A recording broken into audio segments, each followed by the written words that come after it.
Sa level nyo?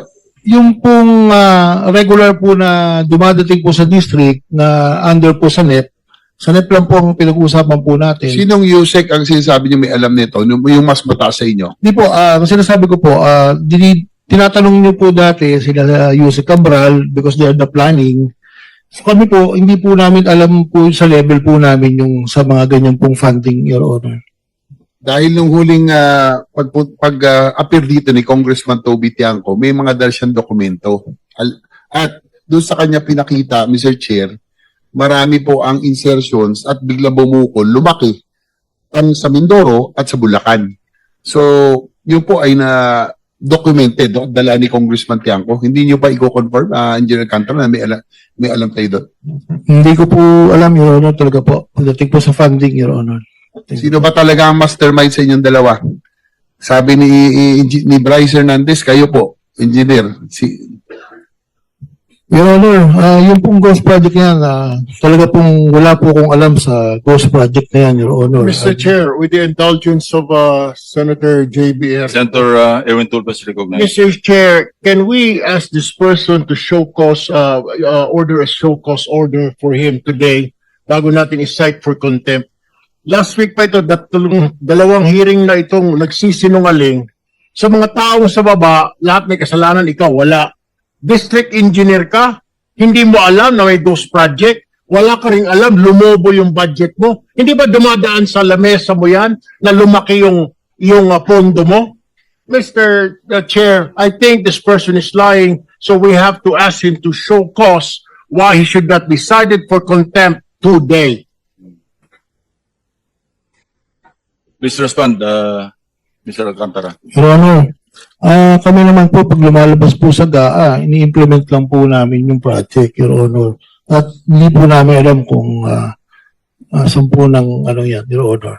Actually po, yung sinasabi ko po sa Ghost Project, talaga pong wala akong alam dyan. Magpapatuloy naman po itong project engineer na nandito po sa tabi ko kung paano po nangyari yan. Yung pong sinasabi ng project engineer na Paul Duya, ay kasama po nila yan, Your Honor. Mr. Chair, unacceptable. And therefore, I will move, Mr. Chair, that we cite this person in contempt for lying before this committee, Mr. Chair. There is a motion to cite in contempt of the committee, Engineer Henry Alcantara. Any objection? Hearing none, you are cited for contempt. Thank you. I'll wind up for this round, Mr. Chair. Engineer Alcantara, kayo yung inyo pong distrito ay multi-awarded dahil sa high utilization in disbursement rate, tama ho ba? Yes, Your Honor. Nakakaano, Mr. Chair, mag-wind up na po ako. Doon daw pa kasi, kahit na halimbawa, 30% pa lang ang progress billing ng contractor, ay 40 to 50% na raw ang sinasabi, ang nakukuha nilang cheque. Bakit po nangyayari yun? 30% pa lang ang sinisingil, pero ang inyong binabayad, nasa 40 to 50% na. Yeah, that's your last question because your time is up. Your Honor, ako po kasi nagdidepende lang po ako doon sa statement of work accomplished na pinipirmahan po ng tao ko. Kung ano po ang accomplishment na nasa field, sila po kasi ang nagsisertify po ng Your Honor. Thank you po. Thank you, Mr. Chair. Siguro, last time, Bryce, sino ang proponent? Alam mo ba? Ayaw kasi sabihin ni Engineer Alcantara eh. May alam ka ba? Sabihin mo na, para may inyong immunity na sa'yo. Ang sinasabi lang po sa amin ni Boss, wala po akong specific kagaya po nung sa iba na sa ibang senators po na nabanggit ni Boss. Pero dito po, wala po siyang specific na sinabi kung kanino po. Before I recognize Senator Amy, who's next in line, may papakita lang ako na slide. This will be a test of your credibility. Ano nga yung slide? Yung piles of cash na pinakita doon sa house.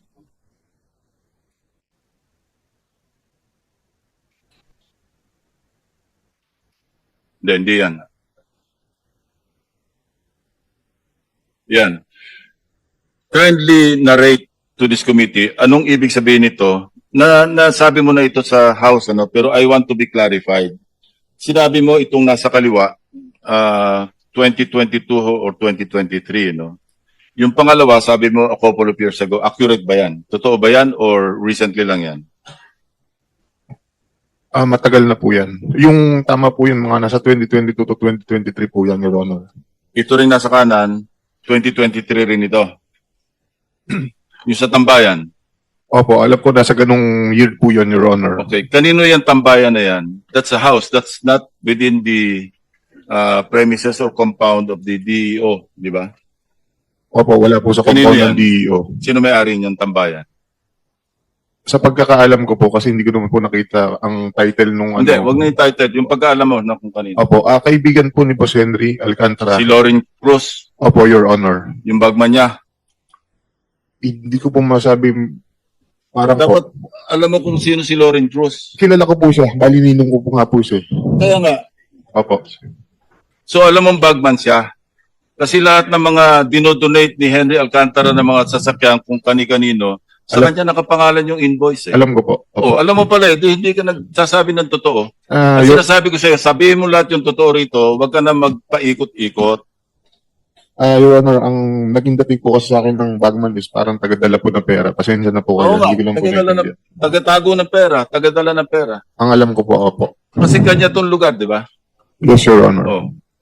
Sabi ko sa'yo, huwag ka magpasikot-sikot. Mas marami pa akong alam sa'yo kaysa sa alam mo. Ha?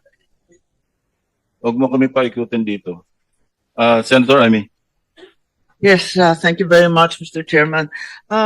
Maliwanag sa ating budget na 2 trillion ang napupunta sa ating foreign assisted. Di pa napapag-usapan to. At dito sa foreign assisted, meron tayong opisina, yung UPMO, United Project Management Flood Control, kung saan gumastos na ng halos 1 trillion in the past 10 years, in the past 8 to 10 years. Matagal ko nang hinihingi, paulit-ulit ko nang hinihingi mula pa nung first hearing, second hearing, third hearing, ang listahan ng UPMO kay Director Ramon Ariola. Asa na ba yung listahan ng mga project na to pagkalaki-laki ng foreign financing? Itong mga infrastructure projects na may kinalaman. Pero kahit ilang beses ako magtanong, humingi ng accomplishment report nila mula pa nung 2015, 2021 hanggang very recently, wala po akong mahanap. Meron ba kayong ibibigay? At ano ba talaga maipapakita? Ang laki-laki ng ginagastos ng ating pamahalaan, hindi lamang sa GAA, kundi kasama ng World Bank, ng ADB. Hindi pa ito napapag-usapan. Kaya gusto kong malaman. Mr. Chairman, Madam Senator, if I may respond po. Si Director Ramon Ariola po ay nag-leave. Ito po ang OIC. Ako, lahat na lang nagre-resign at nagli-leave. Paano po ba yan, Mr. Opo. Chair? Mr. Chair, I was just informed now na naisumiti na po itong listahan na hinihingi po. Kailan at kanino? Ngayong araw lang po na ito at nasubmit na rin po Mr. Chairman, Madam Senator, sa Kasi inyong magre-recommend na ako ng Subpoena Duces Tecum. Dahil ang tagal-tagal ko na nag-iintay, wala naman maipakita ano yung mga accomplishment report. Nakakapagtaka.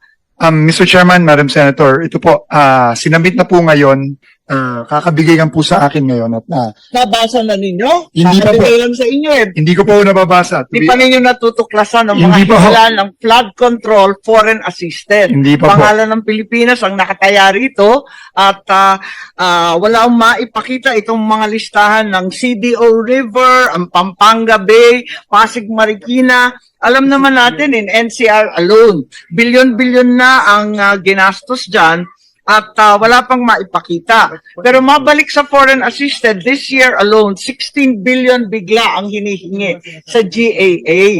9 billion every year before that, 16 billion bigla. Bakit ba bigla ang lumaki itong flood control na foreign assisted portion? Madam, Mr. Chairman, Madam Chair, this is, I think, the initial submission na binigay po ng UPMO. Nako, August 17 pa yan hinihingi. Ang tagal Apologies, na produce. Apologies, Mr. Chair, ngayon ko lang din po nakita ito. So we submitted this to Madam. Nasabit na rin. Gaano ba kahaba yung leave ni Director Ariola? Ang dami naman nagtatago. Hanggang October 10 po ang kanyang final na leave. Pero ito na po ang mga dokumento. Pero sabi mo, initial pa lang. Opo, Pinagtatakahan ko kasi 9 billion dati, bakit sa lumobo sa 16 billion sa foreign assisted? Opo, we will submit this already today. I think the advance copy has been sent po to the office of the good senator. No, we're not in receipt of any copy. Sinong staff? Na-submit daw po kay Ma'am Joy Apostol. J. Apostol. Kailan po? Wala. Yung binigay sa akin folder na halo-halo, sinasummarize po namin pilit, hindi naman maintindihan, halo-halo yung flood control, yung iba pang project na foreign assisted. Baka naman pilit ninyo kami linilito. Opo. Sinumiti po last hearing daw po itong folder na ito na listahan ng Yes. Opo. lahat ng foreign assisted It's projects. incomplete and jumbled with other projects, nothing to do with the flood control. But nevertheless, it approaches the amount of 1 trillion. Para Flood ma-inspect control, rin yan ng po. ating mabuting chairman dahil parang hindi nahahalata, marami ring nauubos na flood control funds dito sa UPMO. At alin talaga ang accomplishment. Kasi dyan sa report na yan, wala naman nasasabi kung completed, hindi completed, on its way, malamang ghost project na naman. Opo. Dito po sa folder na makapal, no, na nandito po lahat ng proyekto. Meron pong status na nakalagay. Pero ang sinabi po sa akin ng OIC ng UPMO Flood Control, nasubmit na po itong summary. Summary ito nito. Okay. Ito po ay siguro mas madali pong i-comb through ng ating committee. Kasi maraming nagre-reklamo rin sa sarili kong probinsya na marami sa mga flood control ng UPMO ay talagang ghost project rin. Na ni Anino, hindi nakikita at yung UPMO talagang gatasan, ika nga. At eto nga, nagtataka kami, how are the infrastructure projects of the local government or even of the national government aligned with these foreign assisted projects because they seem very whimsical and capricious in choice as well. Ang balita, palakasan sa UPMO para makakuha ng milyong-milyong project. Madam Chair, to be quite frank, hindi pa ho namin nasisilip itong UPMO projects on flood control nitong nakaraang 2 linggo. Kami po ay nag-focus po talaga sa locally funded projects pero maaasahan po ng komite na titignan na rin po namin ito. Pero initial po submission ito, sinumiti na po ito sa committee ngayong araw. Yes, I'd be very grateful for that, given the Makakaasa po kayo, very Madam big Chair. amounts that are involved. Billion-billion rin ito at trillion na kung isusuma total yung mga nakaraan na taon. Sa NCR alone, following on the interpellation of our other senators, meron dito sa Metro Manila lamang 80.45 billion sa foreign assisted. Ang nakalista ayon sa inyong listahan na binigay na napakagulo, andito yung iba't ibang pumping station, arito rin yung mga Pasig Marikina. Bakit sa kabila ng billion-billion na ginastos natin dito sa 80.45 billion, bakit bahang-baha pa rin ang Metro Manila? Yun ang tinatanong natin. Di ba may pumping station na? Kindly, that will be your last question, That's Senator correct. Amy. Thank you. Nababara ba to ng drainage? May issue ba sa interconnection ng mga drainage na to? At alin yung 6? May 6 na sinasabing Metro Manila LGUs na meron ng meron na silang plano.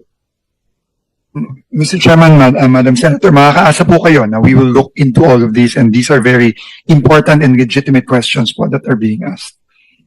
By way of warning lang po, outside of my questioning, may suggestion lang po ako kasi nabanggit yung tungkol sa LGU. Ako po galing sa LGU, pagkatagal-tagal kong governor, nais ko sana isuggest lamang bilang ay may solusyon na imbes na approval, kasi natatakot ako, makaltasan palalo ng LGU. Nung governor ako, may mayor ako at barangay captain, minsan talagang humihingi, hindi ko talaga mapigil. I'd suggest na unang-una dapat may notice to LGU of the project. Ikalawa, planning, consultation kasama yung LGU. Ikatlo, imbes na approval, close coordination with the LGU. Thank you. concerned. Thank you, Senator Marcos. Senator Marcoleta is recognized. Thank you, Mr. Chair. Secretary Vince, naniniwala ka ba na ang bulok na sistema ng DPWH na pinagsasamantalahan ng napakaraming tao ang problema natin ngayon? Tama po kayo. Naniniwala po ako.